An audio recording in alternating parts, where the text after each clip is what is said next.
আমরা মুসলমান, আমরা মুমিন, তাইলে বাপ আমাদের জিন্দেগি আখিরাত, আমাদের জীবন দুনিয়া না। দুনিয়া আমাদেরকে অল্প সময়ের জন্য দেওয়া হয়েছে, মূলতই আমাদের যাবতীয় হাসি কান্না আনন্দ বেদনা, আমাদের জিন্দেগির যাবতীয় প্রস্তুতি খোদার কসম আখিরাতের জন্য। আখিরাতের জন্য আমাদের সত্যিকার অর্থে আমরা একটা মিনিট আমার শায়েখ আরিফ বিল্লাহ হাকিমুন নফস আল্লামা মুফতি মুশতাকুন নবী কাসিমি হুজুর আমার মাদ্রাসায় কয়দিন আগে বয়ান করছিলেন। 8ই ফেব্রুয়ারি আমি আমার মাদ্রাসায় কিশোর যুবক ছেলেদের জন্য আলাদা ইসলাহি মজলিসের আয়োজন করছিলাম বয়ানের। 16 বছর থেকে 30 বছর বয়সী, শুধু এই বয়সী ছেলেদের জন্য প্রায় 600 ছেলে উপস্থিত হয়েছিল। তখন হযরত বলছিলেন ওইখানে বয়ানে যে ভাইয়া আমাদের জিন্দেগি দুইটা, আমাদেরকে আমাদের আল্লাহ দুনিয়া ছাড়তে বলে নাই, আখিরাত ভুলতে বলে নাই, দুনিয়া বাদ দিতে বলে নাই। আল্লাহ ওয়ালা তানসা নসিবাকা মিনাদ দুনিয়া, আল্লাহ বলছে বান্দা দুনিয়া ভুলে যেও না। আমি বাজার ব্যবসা হাট ঘাট চাকরি ক্ষেত খামার স্ত্রী সন্তান ঘর পরিবার ঘুম আহার নিদ্রা আমি কোনোটাই বাদ দিতে বলি নাই বান্দা, ছাড়তে বলি নাই। আমি আল্লাহ তোমাদের জিন্দেগি বানাইছি দুইটা, একটা হলো দুনিয়া আর একটা হলো আখিরাত। দুনিয়া তুমি কর্ম করবা আর আখিরাতের জন্য আমল করবা। দুনিয়া কর্ম, আখিরাত তোমার ধর্ম। দুনিয়ার জন্য করবা কর্ম, আখিরাতের জন্য করবা ধর্ম। তো ধর্ম এবং কর্ম, কর্ম এবং ধর্ম মিলবে, তোমার গন্তব্য জান্নাতে হবে। তাইলে এখন হুজুর একটা আশ্চর্য সুন্দর কথা কইছে যে আল্লাহ বলছে বান্দা দুনিয়া তোমার কর্ম, আখিরাতের জন্য তোমার ধর্ম। কিন্তু আখিরাত লম্বা সময়, দুনিয়া স্বল্প সময়। নবীজি সাল্লাল্লাহু আলাইহি সাল্লাম বলছেন একটা সাগরের মধ্যে যদি কেউ নিজের আঙ্গুল সুবায় ভিজায়, তো আঙ্গুলের অগ্রভাগে যেটুকু পানি এইটুকুই হলো দুনিয়া, আর সাগরের বাকিটা পানি আখিরাত। তাইলে আখিরাত লম্বা না দুনিয়া লম্বা বলেন? কিন্তু মজার বিষয় হলো লম্বা হলো আখিরাত, স্বল্প হলো দুনিয়া। কিন্তু আল্লাহ তাআলা আমার হায়াত, আমার সময় স্বল্প দুনিয়ার জন্যই দিয়েছেন বেশি, আর অনন্তকালের আখিরাতের জন্য আমল চাইছেন অল্প অল্প। সকাল 6টা বাজে 4 রাকাত ফজরের নামাজ, তাহলে 10 মিনিটের বিষয়। আবার দুপুর 1:30টা বাজে 10 রাকাত জোহরের নামাজ, 20 মিনিটের সময়।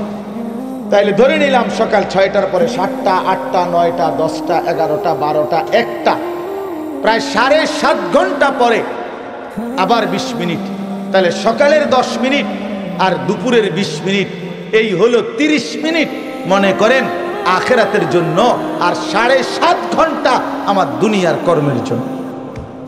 তাহলে স্বল্প সময়ের দুনিয়ার জন্য আমারে সুযোগ দিলেন বেশি, অনন্তকালের আখিরাতের জন্য আমলের জন্য চাইলেন আমার কাছে অল্প সময়। এটাও আল্লাহর জন্য আমরা দেব না? এটা ইনসাফ হইল? এটা বিবেকের দাবি হইল ভাইয়া? অতএব আমি অনুরোধ করছি মেহেরবানি করে আমরা ভাবতে শিখি। আরে এই বাচ্চা লাগাই দিলেন কেন আপনারা, আবার নামাই দিলেন কেন? তাইলে শেষ, আমার কথা শেষ, আর অল্প একটু কথা। তাইলে আমি বলতে চাচ্ছি আমরা যদি বুদ্ধিমান হইতাম তাইলে দুনিয়া আমাদের সুন্দরী চলে, আখিরাত সাথে নিলে দুনিয়া লস হয় না। আখিরাত সাথে নিলে 5 ওয়াক্ত নামাজ যদি কেউ মজবুত সিদ্ধান্ত নেয়, এটা কঠিন কিছু না। হালাল উপার্জনের কেউ সিদ্ধান্ত নিলে এটা কঠিন কিছু না। চরিত্র হেফাজতের সিদ্ধান্ত নিলে খোদার কসম এটা কিছুই না। আল্লাহ তাআলা হাদিসে কুদসিতে আছে, ওয়াদা দিছে, কেউ যদি আমি আল্লাহর ভয়ে চোখ হেফাজত করে, আমি তার দিলের মধ্যে ইমানের এমন স্বাদ দেব যে নগদ ইমানের মজা সে পাইতে থাকবে। খোদার কসম এটা হাদিস। মান তারাকাহা মাখাফাতি আবদালতুহু ঈমানান ইয়াজিদু হালাওয়াতাহু ফি কলবি। তাহলে গুনাহ ছেড়ে দিলে, আল্লাহকে মেনে নিলে, আল্লাহর ইবাদত করিলে খুব কঠিন কিছু না, খুব কঠিন কিছু না। এই জন্য প্রিয় ভাই আমার, বাপ আমার, এই শেষ বেলায় আমি এই অনুরোধটাই করতে চাই, আমরা যদি বুঝি আখিরাত আমাদের জিন্দেগি, পরকালের জন্যই আমাদের প্রস্তুতি, তাইলে আমাদের প্রস্তুতির আখিরাত সাজাইবার সবচেয়ে সুন্দর সিজন, শ্রেষ্ঠতম মাস মাহে রমজান। মাহে রমজান আমাদের সামনে একদম মুখোমুখি, শাহরুর রমাদান, রমজান মাস। এই রমজান মাসটাকে কদর করার কথা আমি বলতে চাই, এটাই আমার শেষ আহ্বান।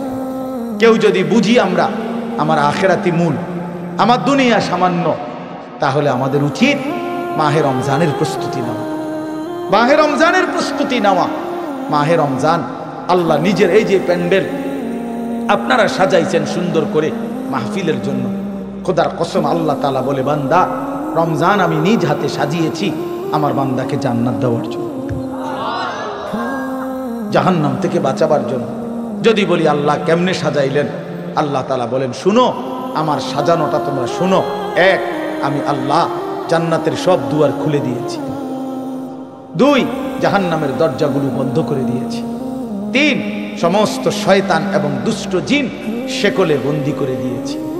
এবার আসো রমজানের ভিতরে আমি আল্লাহ তাআলা রমজানের প্রথম দশক রহমত দ্বারা সাজিয়েছি, মাঝের দশক মাগফিরাত দ্বারা সাজিয়েছি, শেষ দশক নাজাত দ্বারা সাজিয়েছি। এবার আসো ইবাদত, সারা বছরের ইবাদতের সাথে আমি আরো নতুন নতুন কতগুলো ইবাদত রমজানে যোগ করেছি। কি? এক মাসের পূর্ণ রোজা, এক মাসের পূর্ণ 20 রাকাত তারাবি, এক মাসের জন্য ইফতার, এক মাসের জন্য সাহারি। এই চারোটাই ইবাদত। ইফতারও ইবাদত, সাহারিও ইবাদত। সাহারি বুঝুন তো না, রাত্রির খাবার। এরপরে রোজাটাও ইবাদত, এরপরে 20 রাকাত তারাবিও ইবাদত। আল্লাহ বলেন এরপরে শেষ দশক, শেষের 10 দিন এতেকাফ, মসজিদের এতেকাফ আমি এর দ্বারা সাজিয়েছি। শেষ দশকের বেজর রাত্রিগুলো আমি আল্লাহ তাআলা সবে কদরের দ্বারা সাজিয়েছি। সুবহানাল্লাহ। এরপরে আল্লাহ বলেন নেকির হিসাব, নেকির হিসাব হইল একটা নফল একটা ফরজের সমান, একটা ফরজ 70টা ফরজের সমান। একজন রোজাদারকে ইফতার করাইলে 3টা পুরস্কার, গুনাহ মাফ, জাহান্নাম থেকে মুক্তি, রোজাদারের সমপরিমাণ নেকি, সমপরিমাণ নেকি। আল্লাহ তাআলা বলে, বান্দা এতভাবে আমি আল্লাহ রমজানকে সাজাইলাম, উদ্দেশ্য কি? শুধু তোমাকে জান্নাত দেব, তোমাকে আমি জান্নাত দিতে চাই বান্দা, তুমি নেও বান্দা, লাআল্লাকুম তাত্তাকুন। আল্লাহ বলছে 1 মাসে মুত্তাকি বানিয়ে দেব, 1 মাসে তুমি আমার গুনাহ ছেড়ে দাও, আমার একটা রমজান তুমি কদর করো বান্দা, আমি তোমারে মুত্তাকি বানিয়ে জান্নাতি বানিয়ে দেব।